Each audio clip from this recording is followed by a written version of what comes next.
Good evening, everyone. There goes my tag.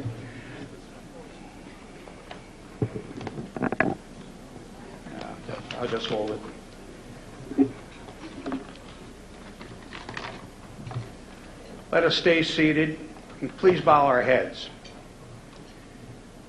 Let us give thanks for the opportunity to honor this special group of individuals gathered here tonight. They have distinguished themselves in their own special ways, playing, coaching, or just supporting the programs of their schools, communities, and Section 5. Many have gone from playing to coaching and teaching, as well as having successes in the workplace. We should also remember their families, teachers, coaches, and teammates who have given them the support they needed to succeed. Also, let's remember tonight many of the past and present who have been responsible for providing the knowledge and leadership to make this night possible. And let us remember our servicemen and women everywhere, and we send them our special prayers. Finally, we thank thee, O Lord, for these thy gifts which we are about to receive from thy bounty. Amen. Now we can officially welcome each of you. Thank you for being patient with us as we dealt with the time issues and the congestion in the parking garage and looking for another parking garage. That's just, that gives you a message about the facility where we are today. The Sheridan 4 Points has been wonderful since we started working with them. And we want to thank them for what they've done tonight to serve this number of people as quickly as they did, and the quality of the food. Gary Grinnell, Director of Catering, is not here, but some of his staff are here now, so let's show them our thanks for what they've done this evening.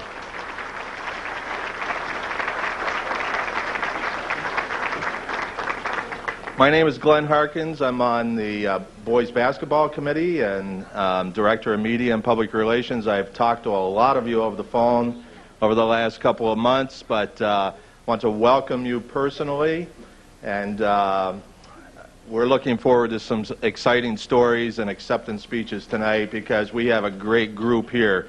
We would like to introduce a few key people. At this point, could we have... I'm looking for Ed Storrs, who is the Executive Director of Section 5. Would you come forward for a moment?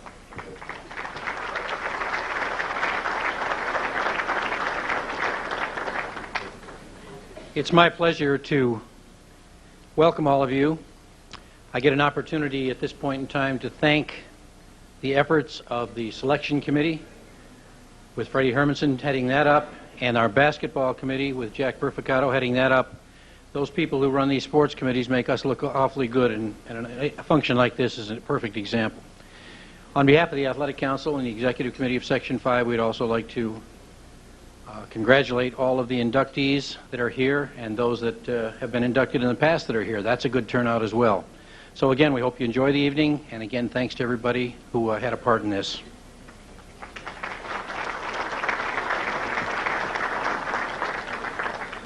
Without the generosity of Wendy's Hamburgers of Rochester, this would not have happened.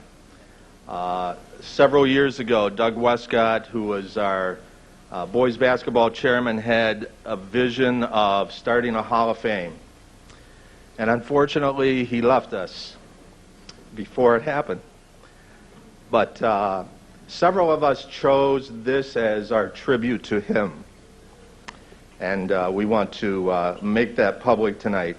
But Wendy stepped in, and they have been a wonderful sponsor. We have their banners here not because they asked them to, because they don't necessarily get anything back as a result of this, but they have purchased both sets of plaques for us. They're paying for the meals of the inductees and the programs and just a lot of other things that they do for us. Unfortunately, Randy Troggett, Director of Marketing, was not able to be here this evening. This is the first one he's missed, but we appreciate them, and on your way home you can stop and pick up some Biggie fries or something if you haven't had enough to eat. But Wendy's is just a fine partner for us. I'd also like to introduce a couple of individuals who represent leadership of the boys and girls basketball committees. To my left, Jack Purificato, who is the chairman of Section 5 boys basketball. And right in front of me at the back of the room, Kelly Bissell, who is the chairperson for the girls basketball committee.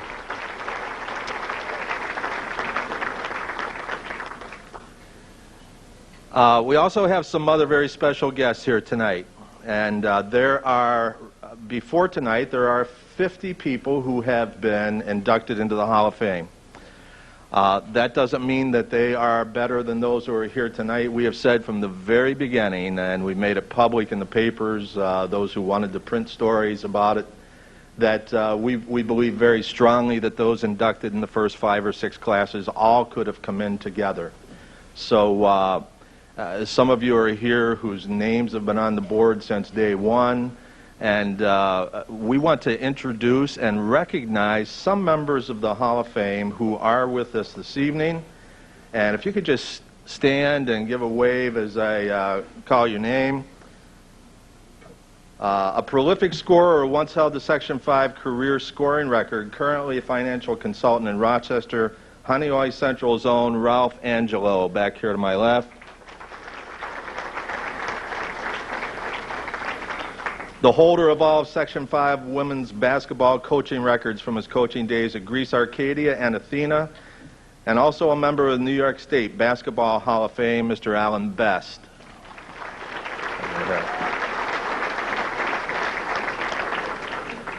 He was a standout player for Rochester's Monroe High, and at one time coached McQuaid High basketball team, Mr. Bobby Cullen. Right over here. He was considered to be the first big man to go out of Rochester into the college ranks. From East High to Seton Hall University, he then played for the Harlem Globetrotters, the New York Knicks, and the Detroit Pistons. He passed away just last year. But with us tonight is his sister, Mrs. Louise Dukes Owens, representing Walter Dukes.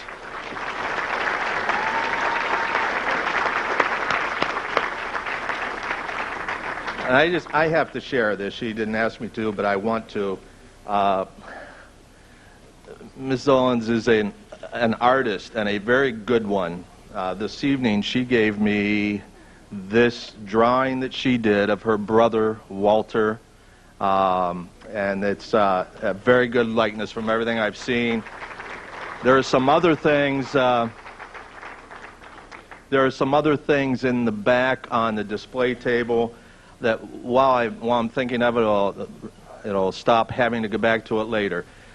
The artifacts on display at the back of the room are contributions that have been made by current Hall of Fame members, or there are a couple things there from people who are being inducted this evening. For those of you who are coming into the hall tonight, if you have something that you would like to have on display, the War Memorial is giving us the trophy case, display case in the main atrium during basketball season, and we will be moving those things there with credits for members of the Hall of Fame who have donated those things. We'll be the protectors of that, so it needs to be something you don't mind giving up. The Hall of Fame, by the way, is located right there in the War Memorial, and annually for the tournament it is moved down onto the floor so people during timeouts or halftime can come down on the floor and see the plaques, the permanent plaques of the members of the Hall of Fame. Also with us this evening, she made her name on the court at Greece Arcadia, then took her talents to the University of Virginia, currently employed by Xerox Corporation here in Rochester, Betsy LaPaglia Malrose.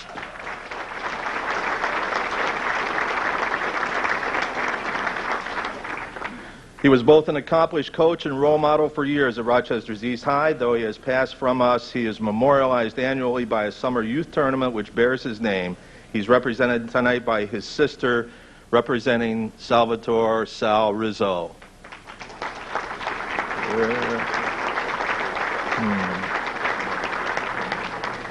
She is here.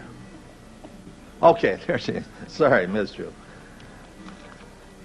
And then finally, oh no, we have two more.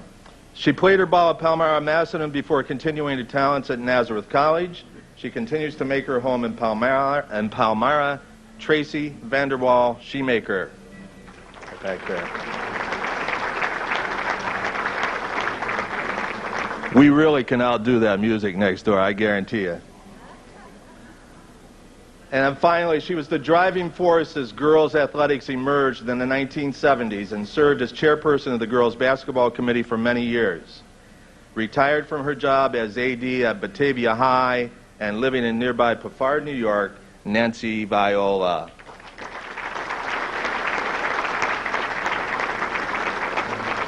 As I was leaving the table to come up here, she said, ask if anybody knows the final Syracuse score today. 50-42 in Syracuse won, 50-42 in triple overtime. Nancy Viola gave up her seats to be here instead of there. And you're glad you did, aren't you? Yes, you are.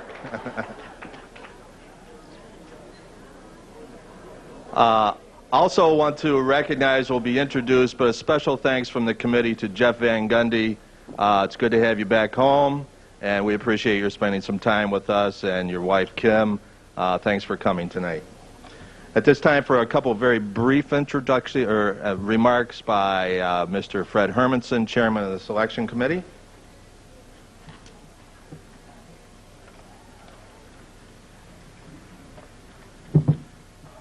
I've got a long list of things here that I could do, but we'll go through them real fast here now because we want to keep things moving right along. First of all, I want to welcome everybody here tonight. It's great to see such a large crowd for our third annual banquet. It's super to see that we've got such support.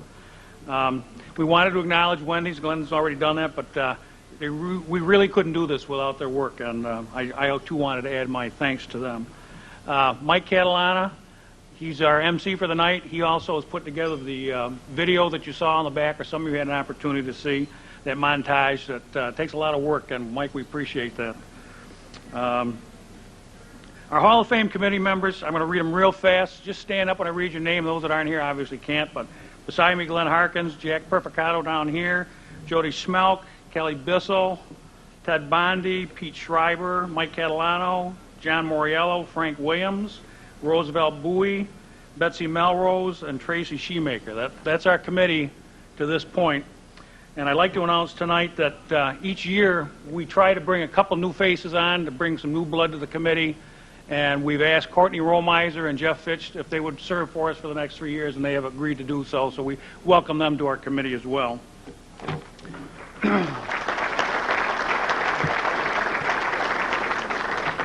Just some quick notes. We have what we like to refer to as our extended committee, and those are the people that help us out with some of the preparations for such things as the banquet.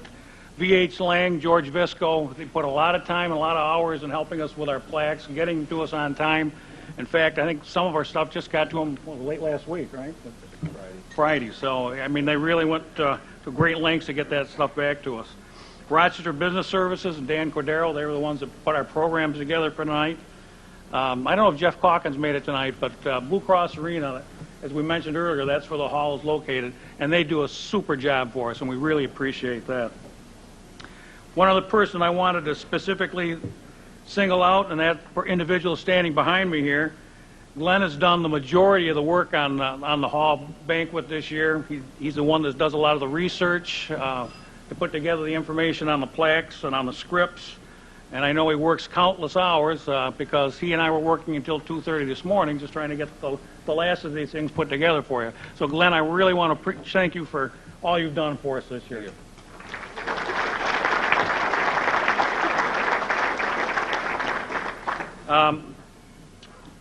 I want to note to all the inductees that there is a member from the Hall of Fame or the Hall of Fame committee that will be escorting you when you come up. So kind of look for them when you stand up. And our escorteurs, be kind of looking as well. I think most of you know where the people are, but just to be sure, you will have somebody bringing you up. One last point.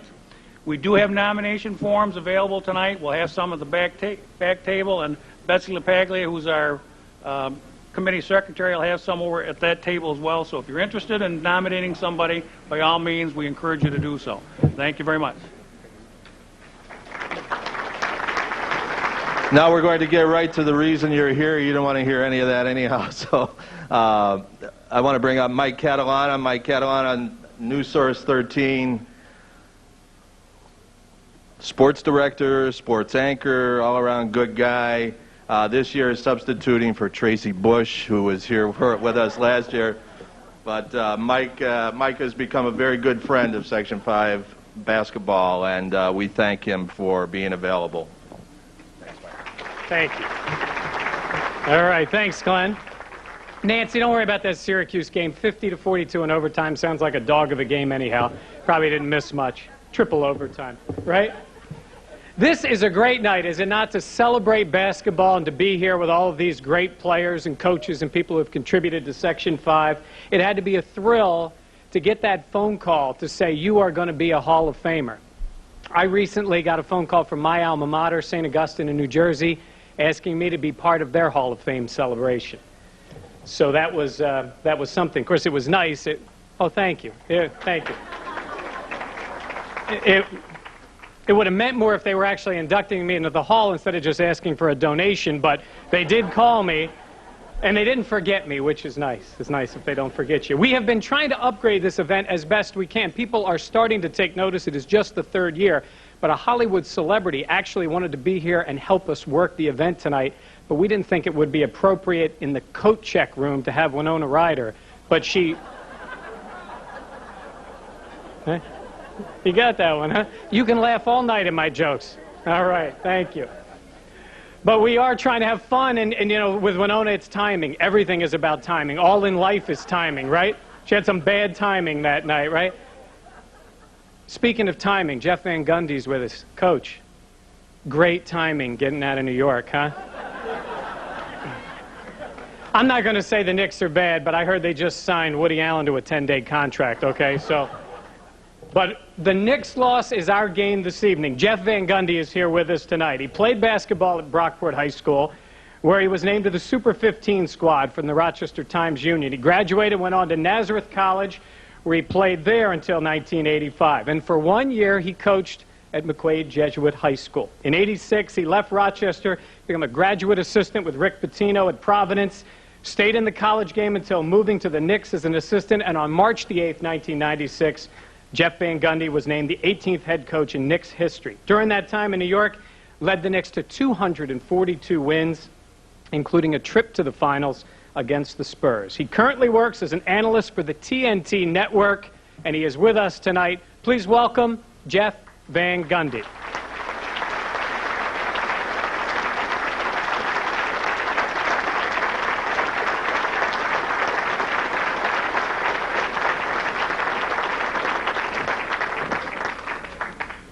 Well, it's nice to be here. Jack Perficato, who taught me in high school, called me a couple weeks ago to see if I was available. He said, we need somebody who's, we wanted to get somebody who was very successful, had an impact as a player in Section 5 as a coach, would be entertaining, but we couldn't find that person. So you're unemployed, and, you know, you can come on and do your best. And when you're unemployed, see, unemployment's harder than you think it is. It's very difficult to, you know, bide your time. But when they say free meal and you're unemployed, you come. So I appreciate it very much. Obviously, I'd like to, first of all, congratulate everybody who is being inducted tonight. Some I know of, some I know very peripheral, and some I had the good fortune of working with, or Doug Westcott was my athletic director when I was at Brockport High School, and then Greg Woodard I'd had the great pleasure of coaching. And while it's difficult, you're supposed to, at these things, you know, talk about everybody. I have obviously been thinking more about Greg and all of his great accomplishments. He's obviously, you know, grown from a high school player. By the way, the last losing record at McQuaid was yours truly, 8-12, I think.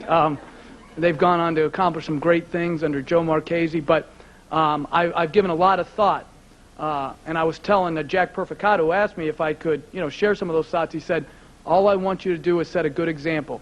5 minutes. everybody who speaks tonight is 5 minutes, so I'm going to try to do a good job with that. But I wish Mrs. Woodard would have been here because his sophomore year is when I coached him. And I was telling him, we were talking about this story the other day. As a young coach, I was disorganized, and I didn't tell him about the Christmas schedule. And we did take Christmas Day off. But Greg's thought was that they were going to Orlando, Florida, I believe to Disney World. And I gave him the schedule maybe a week before. We were going to go twice a day, take Christmas Day off, and then we were going to play. And he said, well, I'm going to Orlando. And I said, well, you're going to have a nice career at Aquinas, because, we're not taking those days off. Now, in the NBA, what I would have said was, if Patrick Ewing had said, I'm going to Orlando, I would have said, can I help you pack? So things have certainly changed a lot. But Greg got back at me. When I went to Providence, I started to recruit him. And I think we were down to the final two, if I was not mistaken, and I had the opportunity to have him on the campus for a visit. And his last question to me when he left was, are you still going to be here, when I enroll? And I said, yeah. I thought that was going to be a real positive thing. I heard from his friend Kevin Legret that he went to Villanova, and that was the deciding factor. So, that wasn't too good. And when I went to Providence, it was an amazing thing. We had a dinner like this. I worked for Rick Pitino, great coach, great man. And our first pregame meal was just like this in a smaller room with white tablecloths and nice setting. And it was steak. Coming from McQuaid, only the priest ate well there. But, we had this pregame meal. And I was sitting next to some of our players. And I had a guy, we were eating steak, and he said, this is a true story, unfortunately. He said, hey, Jeff, pass the Al. So what? He said, pass the Al. Now, you're a young coach, So I look over by me, and the only thing between me and the next guy is steak sauce. He said, hey, Jeff, would you pass the Al? And I said, what do you want? He goes, the Al. It was A1 steak sauce, so, yeah. And I knew then that I was not at McQuaid anymore. And, yeah. So, and it got worse in New York, but it's fine. But I am honored to be here. When I came here and I was flying in, I thought a lot about the time I spent here as a player and as a coach. And when you're a coach, and you never remember any of the wins, you always remember the losses. And I was telling this to a guy I used to coach with in New York. He was an assistant. We were talking about what I was doing, this weekend. And I said, there have been some awful losses in my life, that I just can't get rid of. We lost in the '94 finals to Houston. We lost in the '99 finals to San Antonio. But two of the top 6 losses in my life that I just can't get over is when I was a sophomore in high school, and we lost to Newark High School in the sectional finals. And then when I was coaching at McQuaid, we lost in the second round to Gates Chilai. And I think that speaks so much to how much pride people take in Section 5 basketball, how much pride they take in advancing to the War Memorial, how much pride they take in winning a sectional championship. And as I sit here and all you honorees are going to have the chance to come up and talk, I've been struck in my own life by a revelation as I've gotten older. When I was young, I thought everything that I accomplished or tried to accomplish was all about me. And as you get hopefully older and more mature, you realize so little of what you accomplish in life is due to just your pursuits and your efforts, and so much of it is due to your family and your friends and all the sacrifices they make to try to help you along the way. And I would be remiss if I didn't acknowledge a few people here tonight. My teammates from Nazareth College, who are here had a great, great impact on me. Their support during some tough times. Nobody has had a bigger impact on me than the players that I had a chance to coach at McQuaid High School. Those players gave me respect long before I deserved any, gave loyalty, expecting nothing in return. They made an 8-12 season seem like a championship season, and for that, I'll always be grateful. And then finally, a name that may not be familiar to you, but one that will always live dear in my heart was my high school coach. And I think as a high school coach, and me having done it, and some of you going in tonight being honored, there's no better profession in this world than being a high school basketball coach and affecting the lives of players and kids. My high school basketball, Bill Corbin, who I one day hope I can come back and watch him be inducted, or he passed a few years back, but hopefully that one day he can come back and be inducted, because you realize how special people are and how big an effect they have on your life. He had that on me.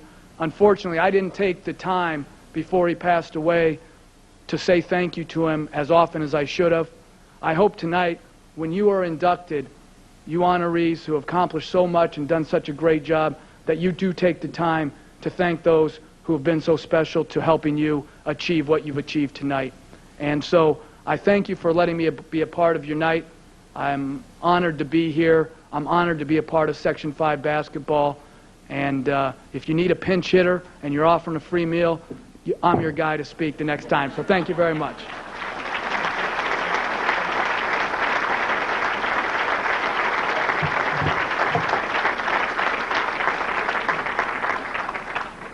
Excellent job. Thank you very much, Jeff. We appreciate you being here tonight.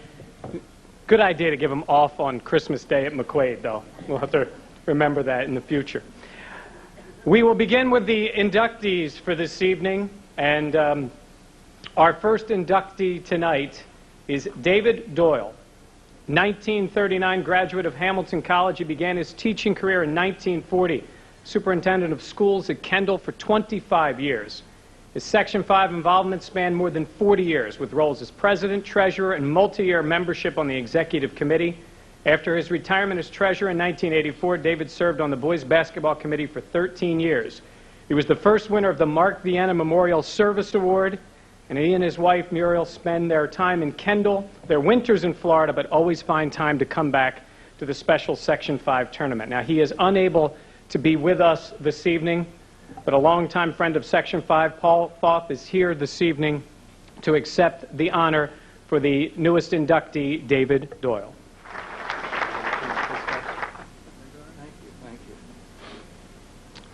Good evening, everyone.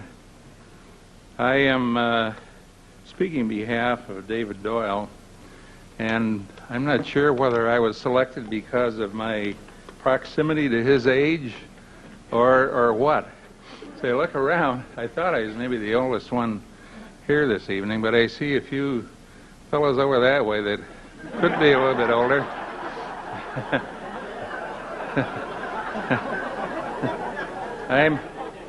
I'm a new octogenarian myself, and I do see a fellow Buffalonian over there.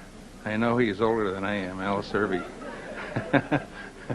And newly retired Ed Cavalier. Since he's retired, he's taken on that older look now, too. But at any rate, it's my pleasure to speak on behalf of Dave Doyle. I worked in the city schools system, the Greece school system, for many years. And I was proud to be a part of those organizations. I lived in Webster for almost 50 years now. Now that mention, perhaps any of those of you who were here last year might cause you to be very worried, because my very good friend Bill O'Rourke did take a little bit more than 5 minutes. And as I talked with him later on, I think he was so wrapped up in talking about his former player, Jim Cripps, that he lost sense of the time, and he sensed sends his apologies to you. Just a couple words about Dave Doyle. He's a class guy, and sorry he wasn't here this evening. He fell and injured himself. He's a mentor for many, many people around Section 5 and around the state. He's a class kind of a guy. He was a perfectionist, and I'll tell you, he kept the financial books in very good order. And some of you might remember how on a few occasions when we were to sit down for dinner, he gave us a little cautionary note about which entree to select so that we could save some money for Section 5. He has a statement here which I shall read in his behalf. Please give your reaction on being... Oh, excuse me. Good evening. My wife and I are sorry that we're unable to attend this special section meeting of Section 5. When I received the letter from Section 5 and the selection committee of the Rochester Basketball Hall of Fame stating that I was one of 15 to be honored this year as an inductee, needless to say, it was a surprise. I read the letter twice to make sure of the information. The honor is unexpected, but certainly appreciated. My association with Section 5 is of long standing, especially with the basketball tournament. It is difficult to condense 40-plus years into 4 minutes and on 20 lines of paper. But here it begins. Each March, attending the basketball tournament was a priority. Even when I retired and spent the winter in Florida, my wife and I would fly back to Rochester to take part in the activities of the tournament. As treasurer of Section 5 between 1971 and 1984, one of my duties was to make sure the coaches of 120 schools received the pre-sale tickets for those wishing to attend the playoff games. Of course, it was also my duty to collect the receipts after each game was played. I remember as treasurer having a police escort when leaving the War Memorial, now the Blue Cross Arena, with the receipts collected during the evening to be sure the money was transported safely to a secure place. Competition is the operative word. During the games and with the teams and coaches focused on playing in the War Memorial and hopefully winning a championship, there was exciting competition. As superintendent of Kendall Central School, I tried to be a neutral spectator, but when the Kendall team was competing, I could not help but watch with heightened interest and expectancy for the outcome of the game. Through the years, I have not been disappointed. We like to remember the 5 times in a row that Kendall Eagles were Section 5 Class C champions, 1973, 4, 5, 6, and 7, and Roosevelt Bowie, who was Class C MVP for the 2nd consecutive year. My association with Section 5 and its present and past members has been a wonderful experience and privilege. It has been my good fortune to serve the schools, students, and teaching personnel of the finest section in New York State. I will say also that Dave was president of Section 5 back around 1968 to 70, I think, and certainly a model person to be associated with, and I'm very privileged to read this statement in his behalf, and God bless him. I hope he recuperates quickly from his injury. Thank you.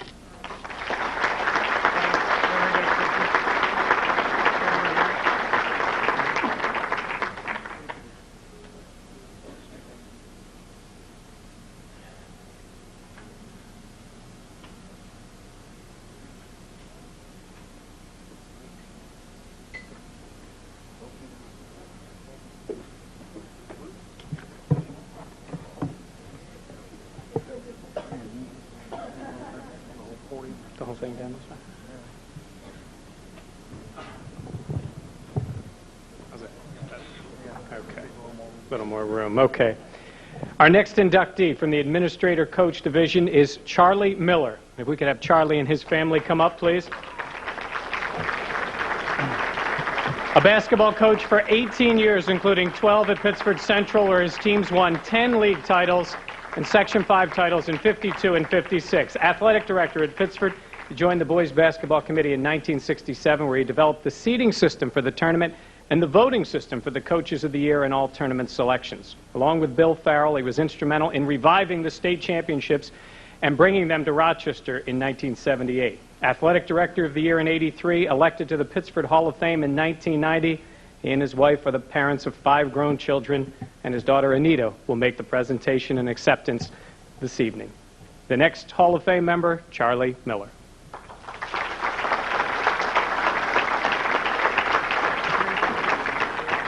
Good evening. My father's asked me to read his speech tonight. Thank you for this honor. I'm sure there are others more deserving, but none could be happier than I am to be inducted into the Section 5 Basketball Hall of Fame. The dedication, competence, and hard work demonstrated by the people associated with Section 5 basketball has always been outstanding. All the people involved in Section 5 basketball and high school sports, administrators, referees, and coaches, spend many hours to ensure the quality and integrity of the events. They believe in and reached for excellence. All coaches know, after all, being average means you are as close to the bottom as you are to the top. I enjoyed watching the joy the players exhibited when successful, but even more, watching them achieve success and happiness as they grew into adults and returned with their many stories. I felt happy to think that I played a small part in their lives. My career has been very rewarding. It is a pleasure to realize that the qualifying system worked out so many years ago is still in service today. This induction into the Section 5 Basketball Hall of Fame is a wonderful highlight to my career. I'd like to leave you with one of my favorite maxims. John Wooden, the longtime coach of UCLA, once said, "The best thing a father can do for his children is to love their mother." I thank you once again for this wonderful honor.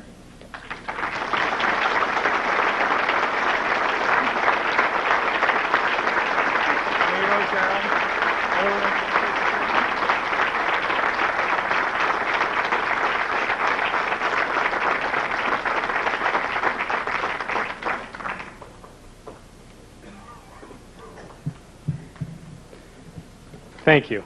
Our next honoree is Doug Westcott. If we could have Joyce Westcott come up, please. Doug Westcott was a very familiar face in Section 5, both as boys basketball chairman and a member of the football committee. So familiar in that green jacket that many maybe would not know Doug as a standout athlete at Brockport Central, where he was a 4-year starter in basketball, baseball, and football. In 1957, he was named the county's top all-around athlete. Graduated from Brockport in '62, where he was inducted into the Brockport State Hall of Fame for his athletic contributions. He's also a member of the Frontier Field Walk of Fame. Member of the boys basketball committee in 1984, he took over the leadership of that group until his untimely death in 1999. Under his leadership, this tournament grew in many ways, including corporate sponsorship and visibility. This Hall of Fame was a dream of Doug Westcott's, and many of his friends took it upon themselves to see it become a reality. Joyce is with us tonight to speak on behalf of the newest inductee, Doug Westcott.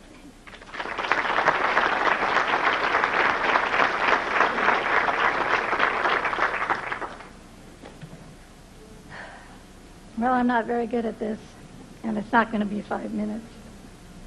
Doug was involved with Section 5 basketball as an athlete, a coach, an administrator, committee member, and finally the chairman. He was always considered a team leader who displayed a positive approach to sports in his whole life. Doug was very proud of the sectional tournament. He received praise from all across the state.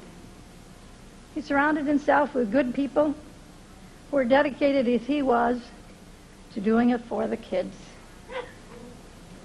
I know implementing this Hall of Fame was very important to Doug. He never wanted any individual glory or expected any personal acclamations. He'd be very proud to be included with this prestigious group of inductees. At the time of his death, I received a note from one of his college coaches, and Glenn and I thought this would be good to read. His extended family was proud of who he was, what he believed in, and what he got done. His time here was too short, but measured by the positive influence he had on thousands of students, athletes, and adults, he got it done.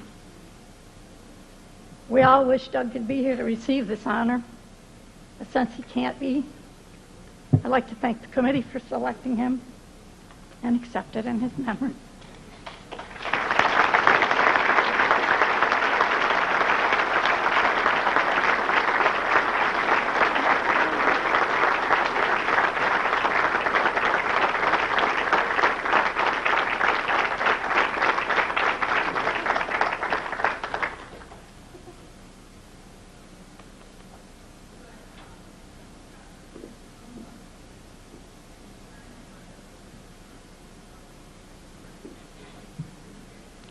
The next member to the Hall of Fame as a player and official is Al Messino. Al, come on up.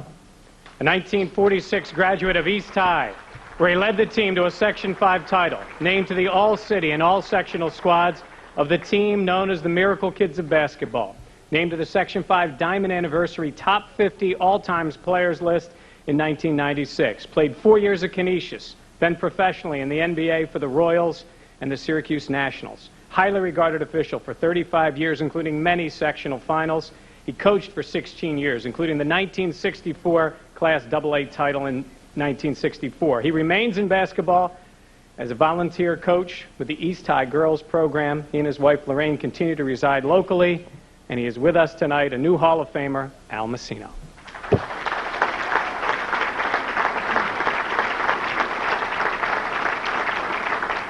Thank you very much. This dinner has already been a personal honor for me because I made it to the podium. When they asked me to speak for 5 minutes, they didn't realize I run to the bathroom every 6 minutes.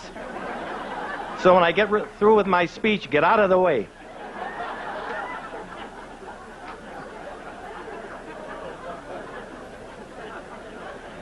I'd like to thank the Section 5 Selection Committee for finding me worthy of this honor and for finding the other 16 inductees worthy.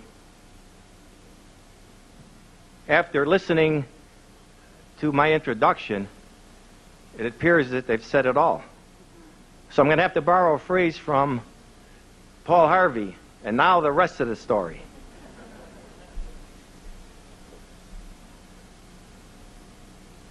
Those of you that are here specifically to honor me are the ones who wielded the paintbrushes that painted a collage of any successes that I might have had. Now, if you understand what I just said, because I didn't. In smaller words, what I'm trying to say is those of you that are here tonight to honor me for any of these successes that I may have had, your name should appear on this trophy or this plaque as well as mine. And since that's a physical impossibility, then I'm going to honor you tonight.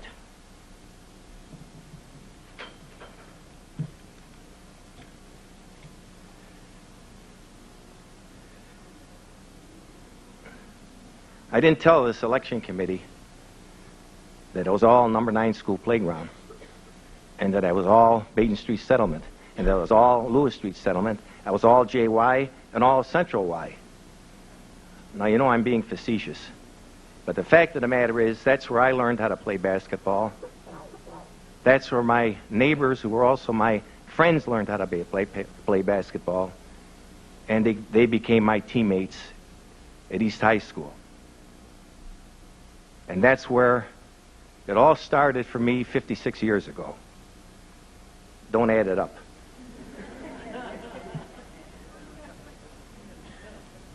I would like to introduce my teammates. As it was said, they called us the Miracle Kids because we won the admiration of the community, because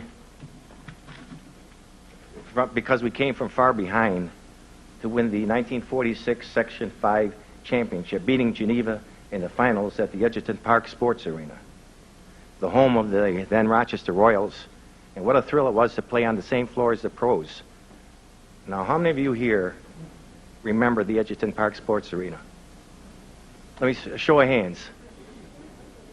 Geez, you're older than I thought.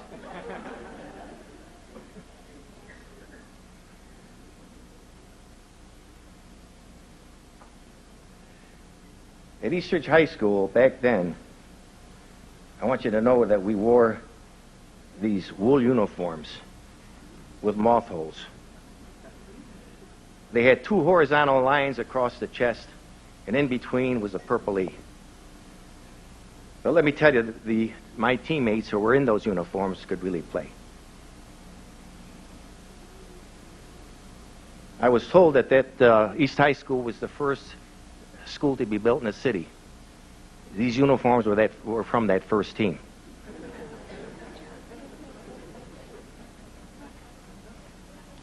They called us the Miracle Kids. The real miracle is that we're still alive.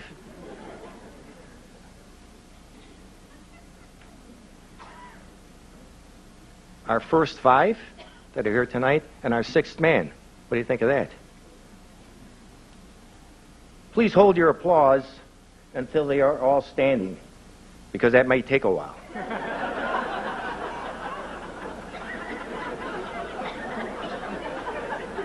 I've got Browncroft Garage on a retainer in case they need some help.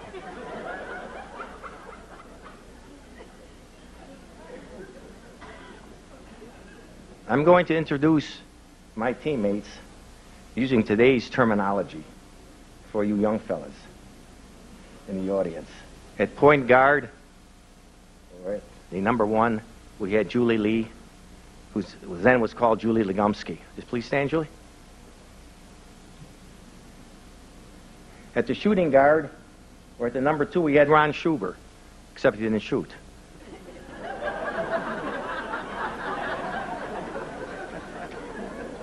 At the small forward, at the number 3, we had Billy Mancini. Would you please stand, Billy, if you can?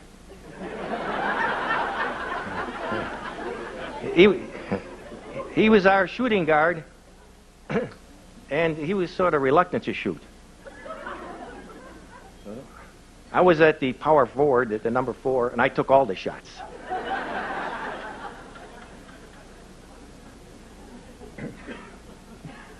At the number 2, I already introduced him. At the power forward was myself, and I told you I already took all the shots. And at center was Carl Baker, and the only reason he was our center was a half-inch taller than the rest of us.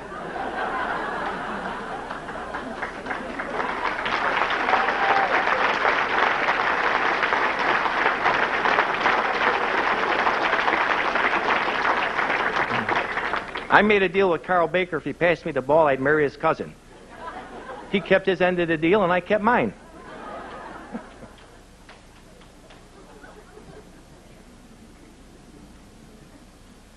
Our 6th man is here also, and that's Sammy Paletta.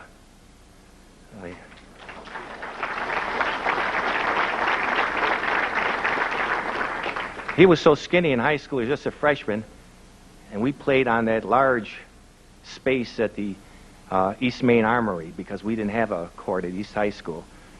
And they just pushed this court onto an acre of space with 2 hoops at the end. And when Sammy came in, he'd hide in the corner, and when he'd make a basket, everybody would say, "Where'd he come from?"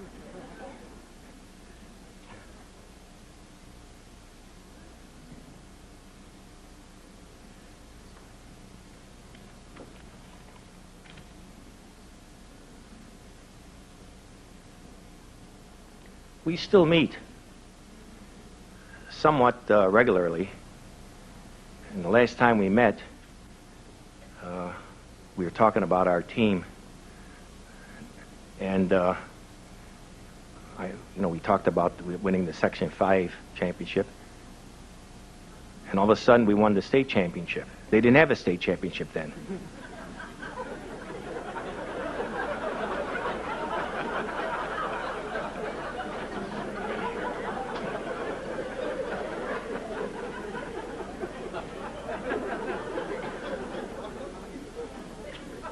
I'm afraid to meet again, we'll be world champions. That's the pleasure of reminiscing. We get better every time we meet. 18 years later, I became a teacher coach at Eastridge High School, where we won it was a new school. And in our 6th year of existence, we won the Section 5 championship, beating Edison Tech in the final game. I'm very proud of the fact that I played for a Section 5 champion and coached a Section 5 champion.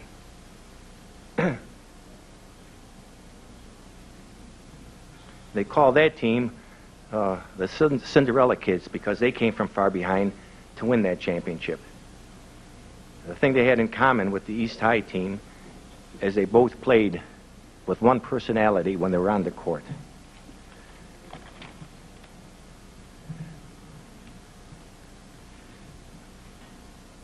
I'd like to introduce my coach from the Syracuse Nationals. It was a real pleasure for me to be able to play in a World Championship game. We lost in the finals against the Minneapolis Lakers in 1954, and I scored 4 points. Years later, my sons who were browsing in the library, they came across the NBA yearbook, and they couldn't wait to run home to mock me out. Ha ha, you only scored 4 points.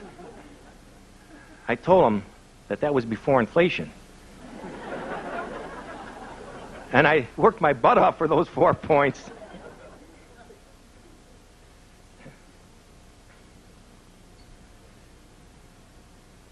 Al was the all-time winningest player coach, I guess, in the world. You know, there aren't too many player coaches. But he was an all-NBA player. He's inducted into the Basketball Hall of Fame. That's the big one. The Naismith Basketball Hall of Fame at Springfield, Massachusetts. If you don't believe it, take a look at his ring. It's bigger than the one the Pope wears. So it's my honor to introduce my friend and my coach with the Syracuse Nationals, Al Servey.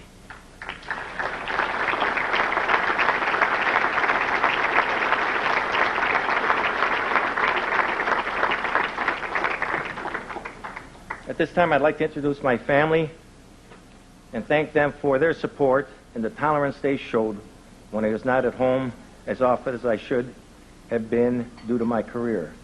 I'd like to introduce my wife, Lorraine, my favorite daughter, Lisa, and her daughter, Lauren, and my son, Al Jr., and my son, Michael, and his wife, Kathy, and their son, Joseph. I've come full cycle and back to my roots, volunteering my time at East High School as an assistant to my daughter, Lisa, coaching the girls' JV team, and an assistant to Betty Rich, who coaches the varsity team. I'm proud of the fact that in the 2 years that I've been volunteering at East High School, I haven't missed a practice or a game. And that's because I don't want to get docked.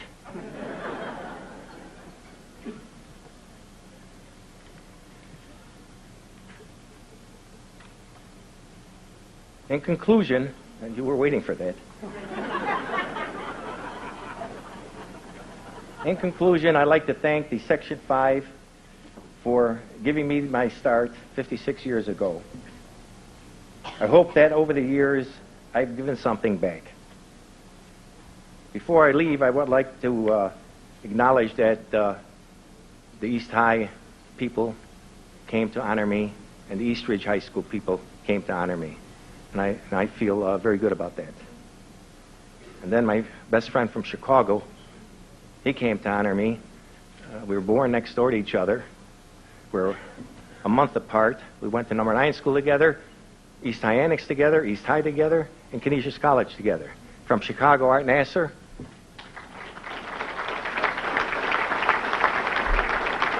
And sitting next to him, my friend from number 9 school, Dave Alva. Now get out of my way.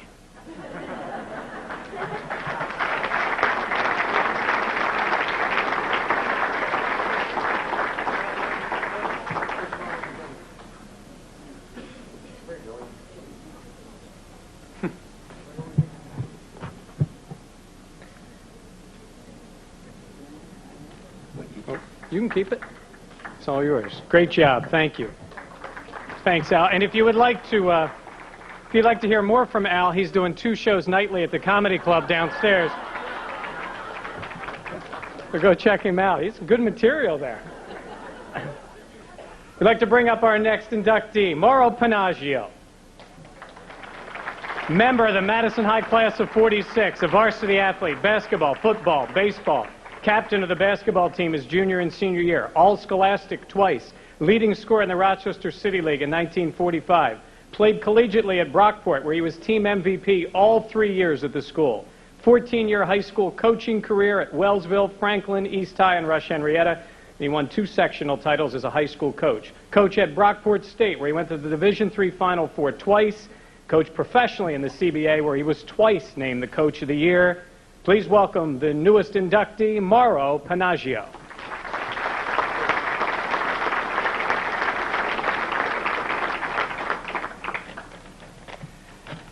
I'm not going to try to top Al.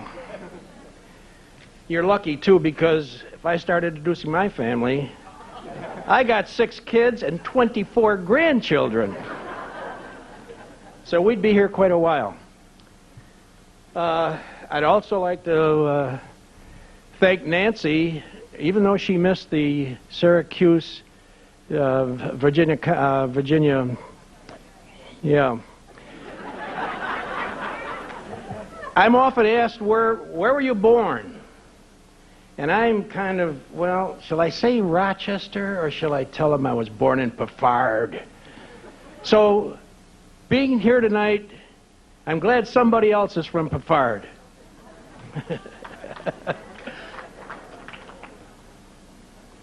Now I better get my glasses on.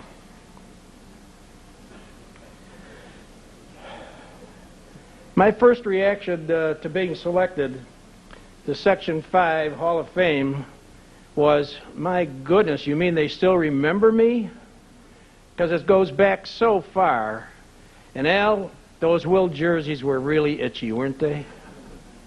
We had them too at Madison. After talking to Glenn, when he called to inform me of my induction into the Section 5 Hall of Fame, I was so impressed with the fact that these plaques were going to be on exhibit at the War Memorial, and I thought, what a great deal of exposure that is for Section 5 and for this affair, in the hopes that it will grow and grow and grow. This was certainly going to be great exposure, and I think it's going to help develop an awareness of what this section is all about and how they have been the best section in New York State for many years. I am honored to be one of the first 60 or so inductees. I've had other honors and other halls of fame that I've been inducted to, but none do I cherish more than this, because this encompasses my entire career, from my high school player all the way through my coaching in the high school, college, and professional ranks. I want to thank all the members of the committee who voted for my induction, and I especially want to thank my old high school coach, who's no longer with us, but certainly is a person I'm going to nominate for induction, and that is Dip Murray at Madison High School, who was one great coach. And Dip was the reason that I decided that I wanted to go into coaching.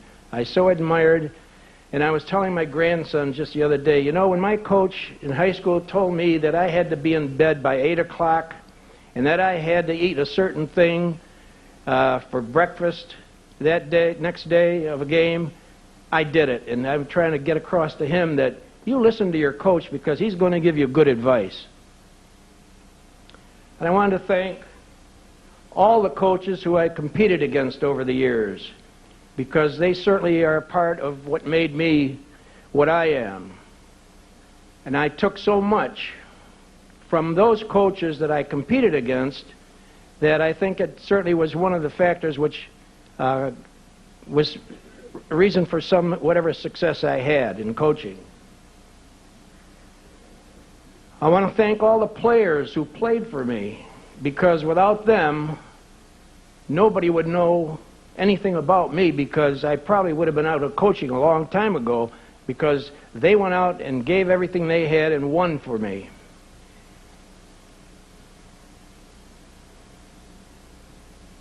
And finally, I want to thank my family, because without their support and putting up with all the long hours and the late dinners and the solitude that a coach goes into, I'm sure Jeff will attest to this, that you're thinking about the last game and the next game and what you did in practice, and that it consumes all your time.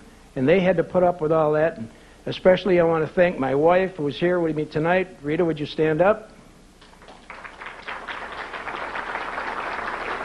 I don't know how she's done it, but she's put up with me all these years. And as a representative of the officials, I'd like to forgive them for all the bad calls they made on me and all the technical fouls.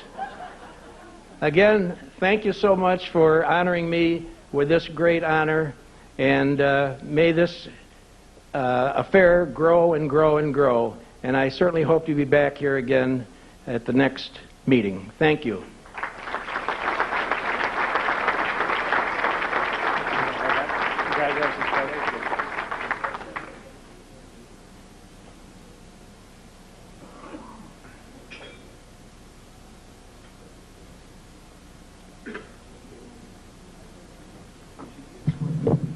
Congratulations.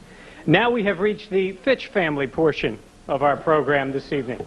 We are going to break with a little tradition here, and if we could please have both Jeff Fitch and Scott Fitch come up to the podium. We will begin, of course, with the father. As a player, coach, Jeff Fitch was a standout player at Middlesex Valley High School, now Marcus Whitman. He averaged 25 points as a junior, 28.5 as a senior. Named to 2 All-League teams and All Section 5. He went on to play college basketball at East Texas State, where he was All-Conference for 3 years, earning NAIA All-American honors in 1967, was drafted by Dallas of the ABA. Began his coaching career at Fairport High in 1968 and stayed there until retirement in 2001. Section 5 Coach of the Year 9 times, 12 Monroe County League titles, coached to 6 sectional final games, winning in 1975, won 459 games in 34 years as head coach, named Fairport Citizen of the Year and Frontier Field Walk of Fame member. He and his wife Susie are the proud parents of 2 children. One of them happens to be standing up here now. We will get to Scott in a moment. First, to present the newest inductee, Jeff Fitch.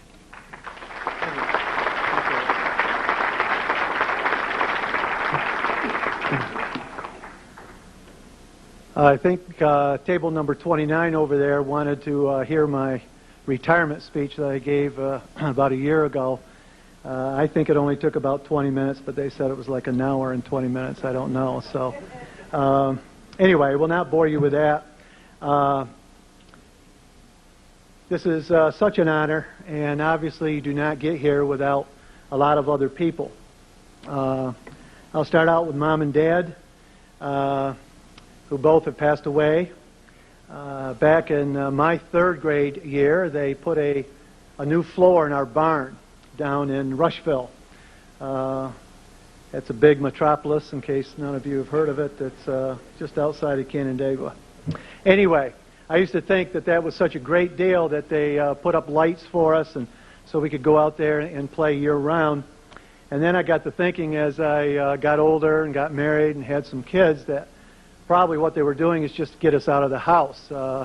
I know back then they didn't have a Nerf ball, so we used regular balls, put the basket up on the door jamb, and took a lot of plaster down, so they got us out as quickly as possible.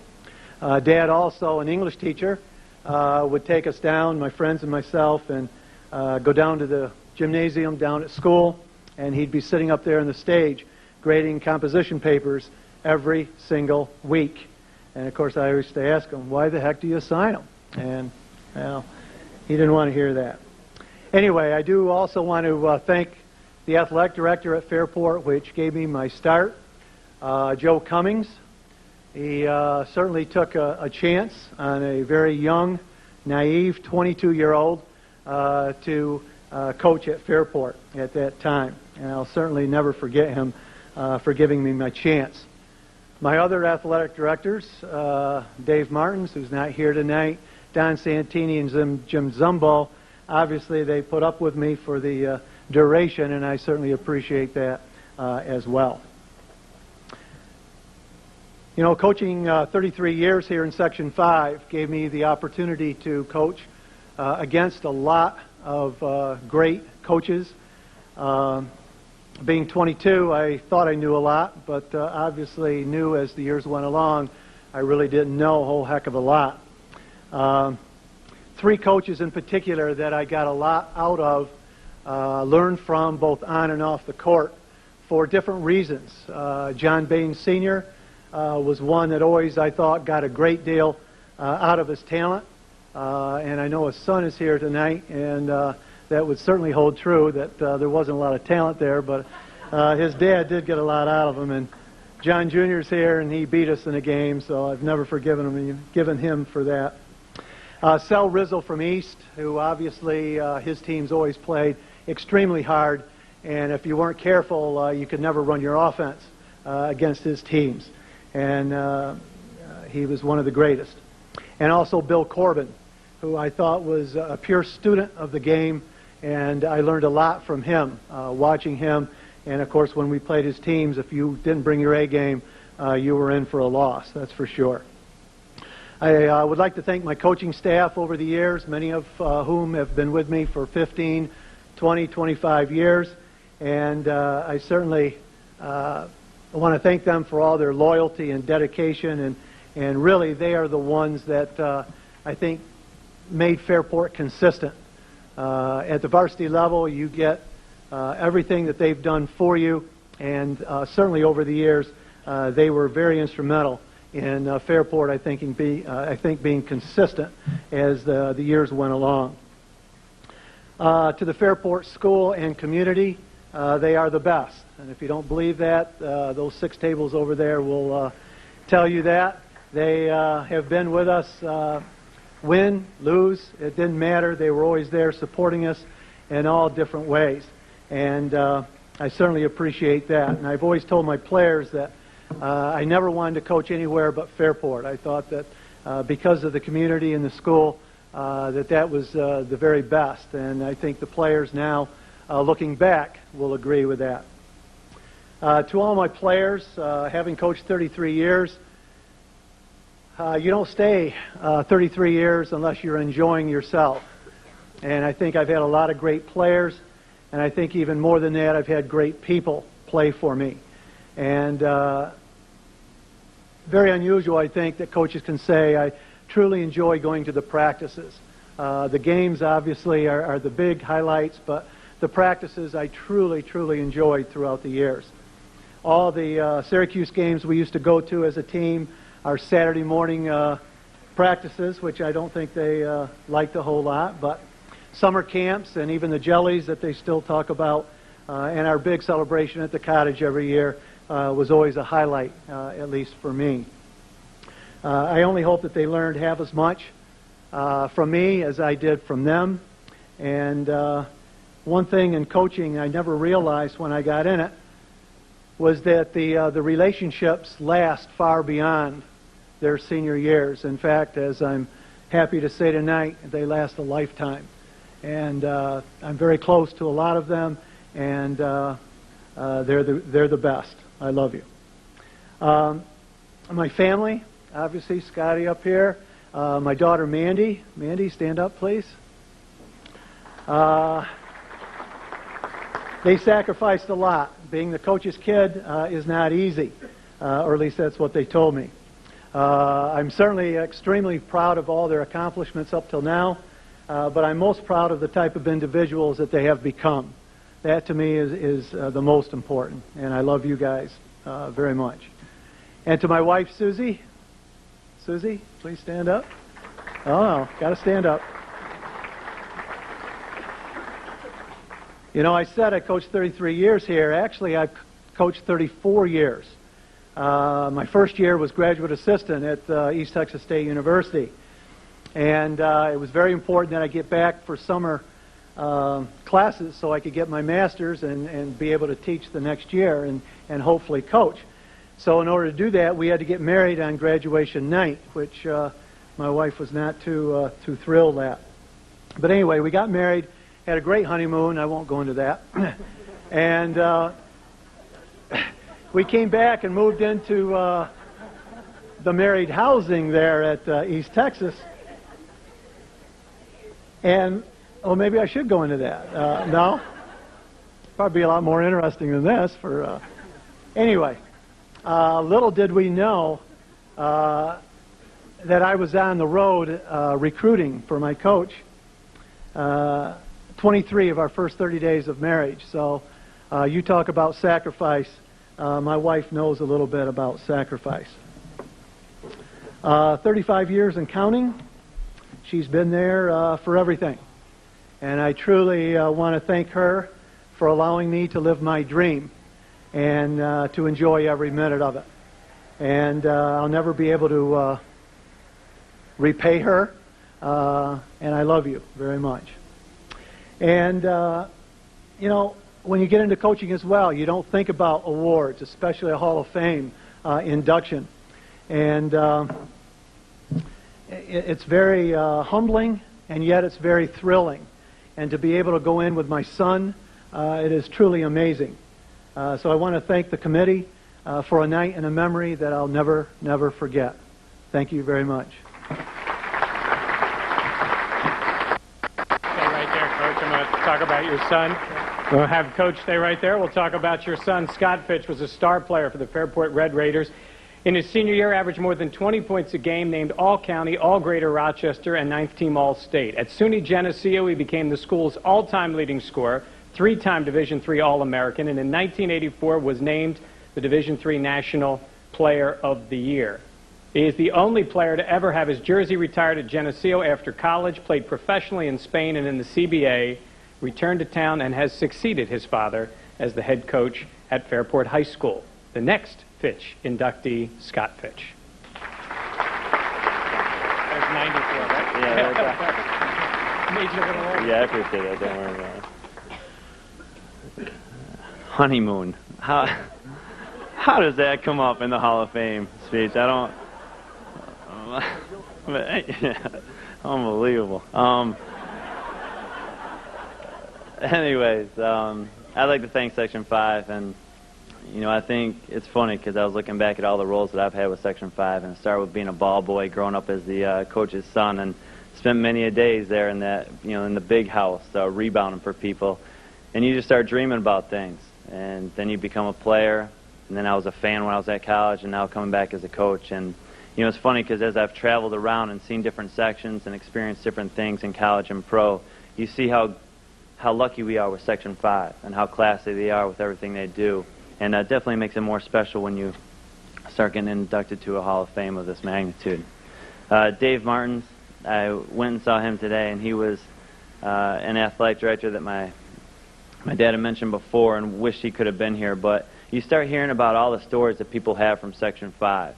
And I'm listening to Dave Martins talk and just talk, and Dave loves to talk, anybody knows him. But you know, you start thinking about all his stories, and that's just one team from one era.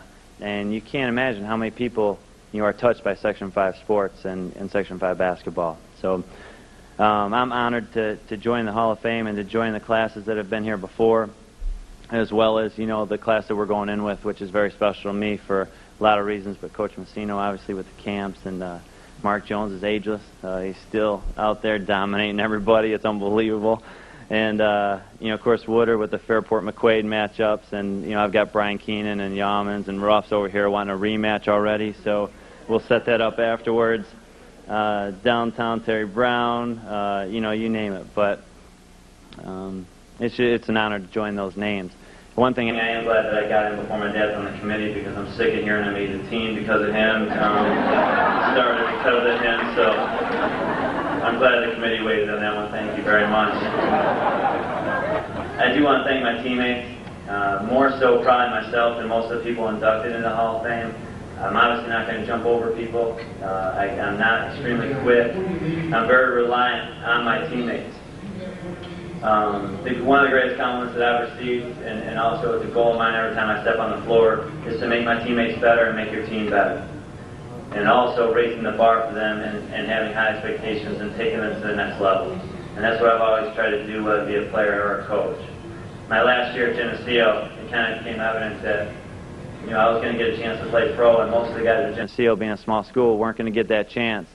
And I had Scott Fulkerson come up and say, from now on, you play for us, because we're not going to have that chance. So you're carrying our dreams. And whenever I get inducted in the Hall of Fame, I still take that to heart. And when I get inducted into anything, all my teammates are getting inducted as well. So a part of them, I believe, is getting inducted tonight along with me. I want to thank my family and friends. My dad mentioned the tables, and I'm not going to go into a lot of the individuals. In fact, I want to take a great quote that I heard from Al Messino. Something about paintbrushes and stuff. How did that go again, Mr. Messino, the paintbrush thing? No, but you obviously mean a lot, and I wouldn't have wanted to come back and coach at Fairport if we didn't have such a great community, and you just can't replace all the family and friends that are here tonight. They mean a great deal. As for my family, obviously my dad, but Mandy and my mom are both there. They're kind of the glue to our family, I believe. They've always been there through the thick and thin. And then my father. I want to take a quote from Mike Ruff, who has a lot of great quotes. He's a Fairport guy. This was after I went to Geneseo, and I was lucky enough to score a lot of points there, and was coming back. And he said the only guy to hold Scotty under 20 points was his high school coach. And so...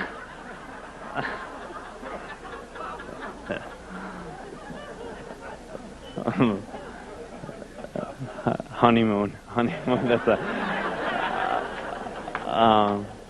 but honestly, to grow up watching my dad and watching the impact that he made on kids and on kids' families was incredible. It was an amazing experience, and then to get the chance to play for your biggest role model and your biggest idol is just something that you can't express. And then I've had the chance, obviously, to move on and come back, and now sharing the coaching experience with him. And it's something that I'm never going to forget, and what kid wouldn't want to follow in his dad's footsteps when you see that impact on people. I just hope that I can make the impact that he's made just on a portion of the kids, over the years that he had. So I just want to say, Dad, thanks for everything. It's been a dream come true going in the hall tonight, and I thank you.